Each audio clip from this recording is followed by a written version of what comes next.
إن الحمد لله نحمده ونستعينه ونستغفره ونعوذ بالله من شرور أنفسنا ومن سيئات أعمالنا من يهده الله فلا مضل له ومن يضلل فلا هادي له أشهد أن لا إله إلا الله وحده لا شريك له وأشهد أن محمدا عبده ورسوله لا نبي ولا رسول بعده يا أيها الذين آمنوا اتقوا الله حق تقاته ولا تموتن إلا وأنتم مسلمون يا أيها الناس اتقوا ربكم الذي خلقكم من نفس واحدة وخلق منها زوجها وبث منهما رجالا كثيرا ونساء واتقوا الله الذي تساءلون به والأرحام إن الله كان عليكم رقيبا يا أيها الذين آمنوا اتقوا الله وقولوا قولا سديدا يصلح لكم أعمالكم ويغفر لكم ذنوبكم ومن يطع الله ورسوله فقد فاز فوزا عظيما أما بعد فإن أصدق الحديث كتاب الله وخير الهدى هدى محمد صلى الله عليه وسلم وشر الأمور محدثاتها وكل محدثة بدعة وكل بدعة ضلالة وكل ضلالة في النار. معاشر المسlimin azza wa jalla.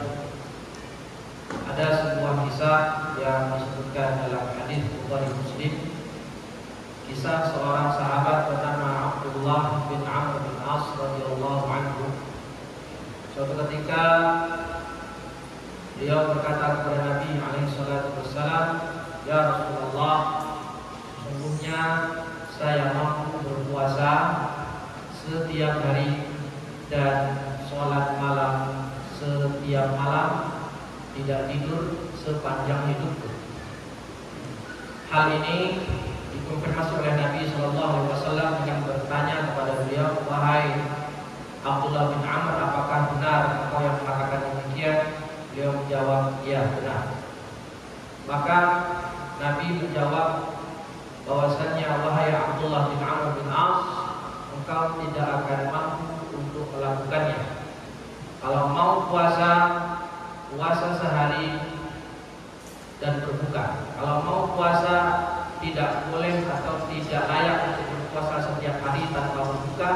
Dan kalau mau sholat malam, itu sholat dan juga ada istirahat." Maka Nabi menyarankan kepada Abdullah bin Amr bin As, kalau mau puasa, puasalah 3 hari setiap bulan. Karena puasa setiap bulan 3 hari itu terhitung seperti puasa setahun penuh. Karena 1 hari puasa dihitung sebagai 10 hari, 3 hari berarti 30 hari. Kemudian Abdullah bin Amr bin As mengatakan, "Saya mampu lebih dari itu." Maka Nabi Muhammad menyarankan, kalau begitu puasa sehari dan berbuka 2 hari, sebagaimana kita puasa Senin dan Kamis. Abdullah bin Amr berkata lagi, "Tidak, aku sanggup lebih dari itu." Maka Nabi menyarankan, kalau begitu kamu puasa 1 hari dan berbuka 1 hari, yakni puasanya Nabi Daud alaihissalam. Dan Abdullah bin Amr bin As kembali berkata, "Ya Rasulullah, saya mampu lebih dari itu." Nabi bersabda, "Tidak ada yang lebih afdal daripada puasa Daud." Artinya puasa Daud adalah puasa yang paling afdal jika kita ingin berpuasa sunnah. Para jemaah sekalian, a'azzallahu wa iyyakum, tidaknya dari hadis ini bisa kita ambil 3 pelajaran. Yang pertama, Syekh Muhammad bin Shalih Al-Utsaimin menyebutkan, mengomentari hadis ini, bahwa setelah hadis ini adalah ada keutamaan ibadah-ibadah sunnah. Yang dibahas dalam hadis ini adalah memperbanyak puasa sunnah. Artinya kita dianjurkan oleh syariat untuk memperbanyak amalan sunnah. Dan apa fungsi amalan sunnah? Kata Syekh Muhammad bin Shalih Al-Utsaimin, setidaknya ada 2 fungsi amalan sunnah. Yang pertama, untuk menyempurnakan amalan fardu. Karena pada umumnya kebanyakan manusia ketika mengamalkan ibadah fardu atau ibadah wajib biasanya ada kurangnya. ada cacatnya. Oleh karena itu disyariatkanlah amalan sunnah untuk menambal cacat-cacat tersebut, agar ibadah kita diterima Allah dalam keadaan baik, dalam keadaan sempurna, dengan menambalnya dengan amalan sunnah. Yang kedua, fungsi amalan sunnah kata beliau adalah untuk menaikkan derajat pelakunya. Dengan banyaknya kita melakukan amalan sunnah, maka insya Allah derajat kita di hadapan Allah akan tinggi dan berbeda dengan derajat orang lain yang malas melakukan amalan-amalan sunnah. Ini pelajaran yang pertama. Artinya, kata beliau juga, di antara bentuk rahmat Allah Azza wa Jalla terhadap hambanya adalah Allah mensyariatkan berbagai macam amalan sunnah selain untuk menyempurnakan amalan kita, yang kedua untuk menaikkan derajat kita di sisi Allah Azza wa Jalla. Pelajaran yang kedua dari hadis ini adalah kita bisa melihat bagaimana sahabat Abdullah bin Amr bin As secara khusus dan juga generasi salaf secara umum, mereka mempunyai semangat ibadah yang luar biasa. Mereka tidak merasa cukup diri hanya dengan mengamalkan amalan fardu-fardu saja. Kita lihat di situ Rasulullah menyarankan berpuasa 3 hari setiap bulan. Abdullah bin Amr merasa sanggup untuk lebih daripada itu. Sampai akhirnya Rasul menyuruh untuk puasa sehari dan berbuka sehari. Kita lihat di sini semangatnya Abdullah bin Amr, yang mana senantiasa ingin melakukan amalan sampai level yang paling tinggi. Tidak hanya cukup untuk mengamalkan yang sunnah, yang fardu-fardu saja, atau hanya mengamalkan amalan sunnah tapi level bawah. Dia selalu bertanya sama Nabi, ya Rasulullah, saya sanggup lebih daripada itu. Artinya dia pengen selalu beramal yang levelnya di atas, yang levelnya expert. Dan ini bisa kita ambil teladan daripada generasi salaf, bagaimana mereka senantiasa berlomba-lomba dalam kebaikan. Fastabiqul khairat. Mereka tidak hanya memikirkan dunia, tetapi justru yang paling mereka pikirkan adalah bagaimana caranya bisa memperbanyak amal dan bisa memperbaiki kualitas diri. Tidak hanya mencukupkan dengan amalan wajib, tapi juga berlomba-lomba dalam mengamalkan amalan sunnah sebanyak-banyak. Poin yang ketiga, para jamaah sekalian yang Allah muliakan, di sini bisa kita ambil lagi pelajaran adalah bahwasannya yang namanya beramal tidak hanya cukup dengan modal semangat. Kita lihat di hadis tadi, kata Abdullah bin Amr bin As, ya Rasulullah, saya sanggup, saya akan puasa setiap hari sepanjang tahun, dan saya akan sholat malam terus, tidak istirahat seumur hidup. Di sini Rasulullah SAW tidak memuji dan tidak menyetujui apa yang diinginkan oleh sahabat Abdullah bin Amr bin As. Kata Rasul, sesungguhnya engkau tidak akan mampu mengerjakannya. Kalau mau puasa, puasa, tapi pilihannya ada puasa 3 hari per bulan, atau puasa sehari berbuka 2 hari, atau puasa sehari berbuka 1 hari. Kalau mau sholat, kata Nabi dalam hadis lain, kalau mau sholat malam, jangan sholat malam terus. Artinya ada sholat malam, ada istirahat. Dan sholat malam yang paling afdal, kata Rasul, adalah sholat malam Nabi Daud alaihissalam. Yaitu Nabi Daud sholat malamnya, pertama tidur dulu setengah malam pertama, kemudian bangun di sepertiga malam terakhir, dan 1/6 malam berikutnya tidur lagi. Artinya di sini ada istirahat. Jangan semangat kita beribadah malah sholat terus sepanjang malam tanpa beristirahat. Tentu ini akan berakibat fatal, yaitu rusaknya fisik atau bisa menderita sakit karena malamnya sholat tanpa tidur, lalu siangnya puasa. Tentu ini ada hak tubuh yang tidak dipenuhi. Dari sini kita dapat ambil faedah pelajaran penting, bahwasanya Islam itu mengajarkan keseimbangan atau proporsional. Kita tahu dalam hadis lain ada 3 orang sahabat yang setelah berkunjung ke rumah Aisyah itu ingin beribadah. Yang satu tidak mau menikah seumur hidup, yang kedua sholat malam semalam suntuk tidak tidur, dan yang ketiga puasa tanpa pernah berbuka. Ini tentu dicela sama Rasul Sallallahu Alaihi Wasallam. Artinya semangat ibadah itu perlu, tetapi hanya modal semangat itu keliru. Yang namanya semangat ibadah harus ada panduan sesuai syariat agar ibadah kita diterima oleh Allah Subhanahu wa taala. Barakallahu li wa lakum fil Qur'anil Karim wa nafa'ani wa iyyakum bima fihi minal ayati wad dzikril hakim. Aqulu qawli hadza wa astaghfirullaha li wa lakum wa lisairil muslimina min kulli dhanb fastaghfiruhu innahu huwal ghafurur rahim.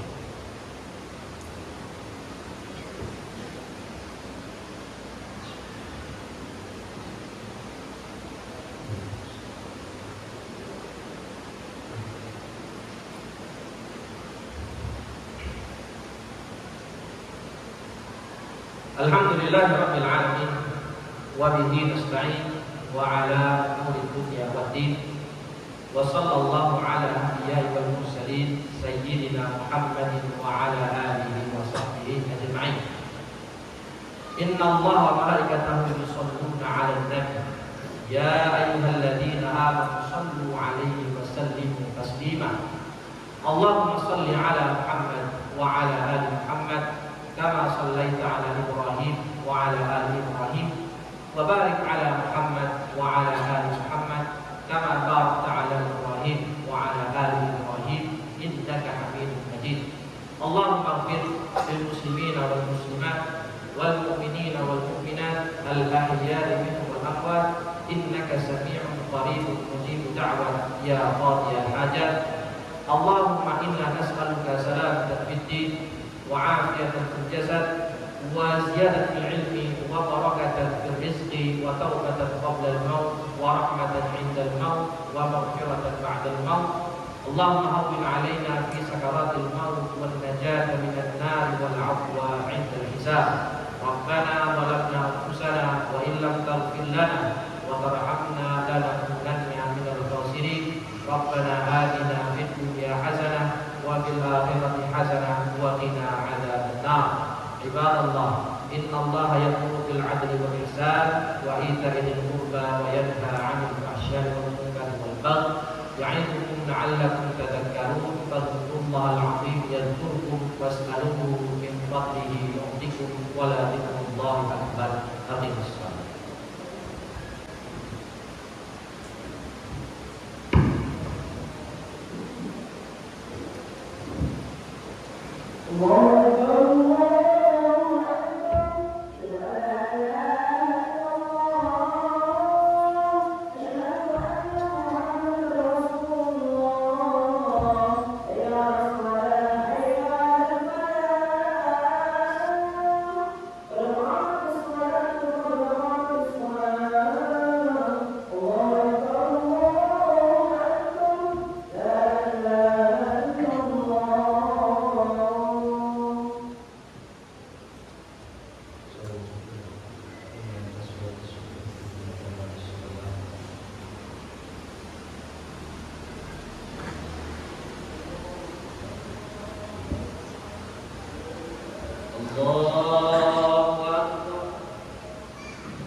وإذ قال ربك للملائكة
بأسمائهم فلما أنبأهم بأسمائهم قال ألم أقل لكم إني أعلم غيب السماوات والأرض وأعلم ما تبدون وما كنتم تكتمون الله أكبر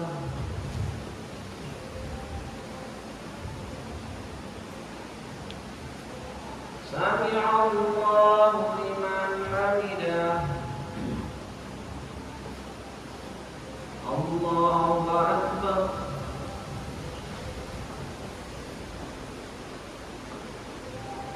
الله أكبر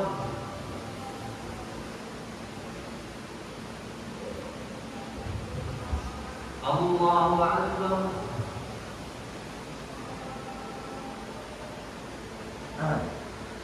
الله أكبر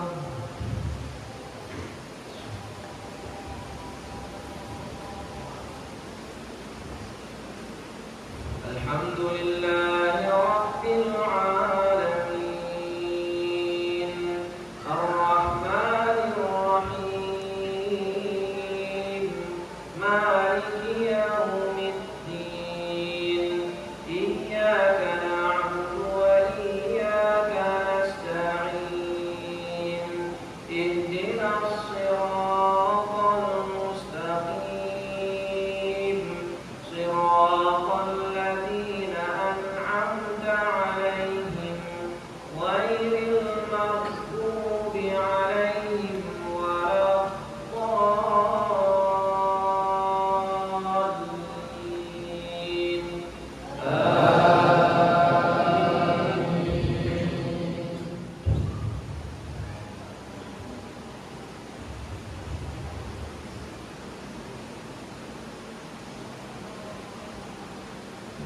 وإذ قلنا للملائكة اسجدوا لآدم فسجدوا إلا إبليس أبى واستكبر وكان من الكافرين وقلنا يا آدم اسكن أنت وزوجك الجنة وكلا منها رغدا حيث شئتما ولا تقربا هذه الشجرة فتكونا من الظالمين فأزلهما الشيطان عنها فأخرجهما مما كانا فيه وقلنا اهبطوا بعضكم لبعض عدو ولكم في الأرض مستقر